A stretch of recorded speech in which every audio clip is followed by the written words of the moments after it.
ఈ అధ్యాయం ఒక పునఃసమీక్ష. గీతా మహాత్యం. మనం తీర్థరాజ్ ప్రయాగ క్షేత్రం, ఎక్కడైతే భగవద్గీత ఉంటుందో అక్కడ తీర్థ మొత్తం తీర్థ ప్రదేశాలన్నీ అక్కడే ఉంటాయి. ప్రయాగ లాంటి తీర్థక్షేత్రాలు, ప్రయాగ తీర్థక్షేత్రాలకే రాజు వంటివి. అలాంటి తీర్థక్షేత్రాలన్నీ కూడా ఎక్కడైతే భగవద్గీత భక్తితో అధ్యయనం చేస్తుంటారో అక్కడ ఉంటాయండి. ఇక ఫస్ట్ శ్లోకం 8వ అధ్యాయం 5వ శ్లోకం. మరణ సమయంలో శ్రీకృష్ణుని స్మరించుకోవడము.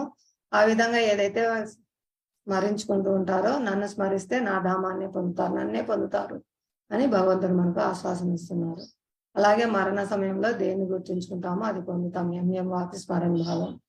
అతని గురించి కర్మలు చేయడం మరియు అతని గురించి ఆలోచించడము, ఆ విధంగా ఆయన యొక్క నివాసాన్ని మనం పొందుతాము. వైకుంఠ ధామాలు, గోలోక బృందావనం పొందుతాం. ఏ విధంగా?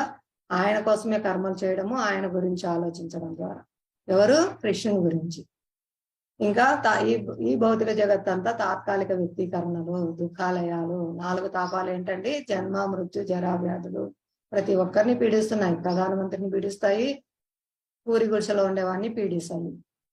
వాళ్ళకు మృత్యు వస్తుంది, ముసలితనం వస్తుంది, వ్యాధులు వస్తాయి. అందరికీ ఉన్నాయండి. సర్వోన్నత నివాసాన్ని పొందడానికి భక్తియుక్త సేవ చేయడం.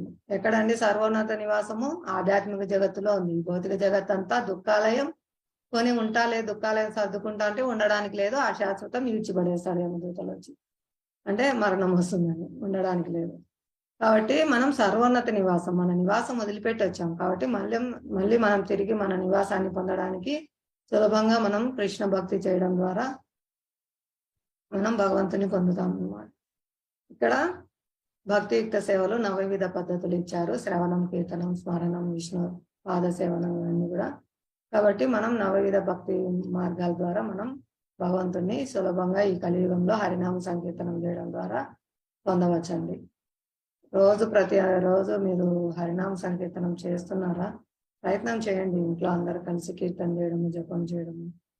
ఎవరైనా చదువుతారండి చైతన్య చరితామృతం? అంతలేలా నేనే చదువుతా, టైం అయిపోతుంది. అన్ని ఆధ్యాత్మిక పద్ధతుల కంటే 9 విధ భక్తి విధానములైన శ్రవణము, కీర్తనము మొదలగునవి ఉత్తమమైనవి. ఎందువలన వాటికి శ్రీకృష్ణుని మనకు ఇవ్వగలిగిన మరియు అతని ఆధ్యాత్మిక ప్రేమను మనకు ఇవ్వగలిగిన అద్భుతమైన శక్తిని కలిగి ఉన్నవి. 9 విధ భక్తి విధానములన్నింటిలోనూ నామ సంకీర్తనము అత్యుత్తమమైనది. భగవంతుని దివ్య నామములను ఎటువంటి అపరాధములు లేకుండా జపించుట వలన ఎవరైనా చాలా తేలికగా వెలకట్టలేని సంపద అయిన కృష్ణ ప్రేమను పొందగలరు. ఈరోజు మెసేజ్ పెట్టాను, మీరు చూసారా? అరుదైన అత్యంత విలువైన అవకాశము చింతామణి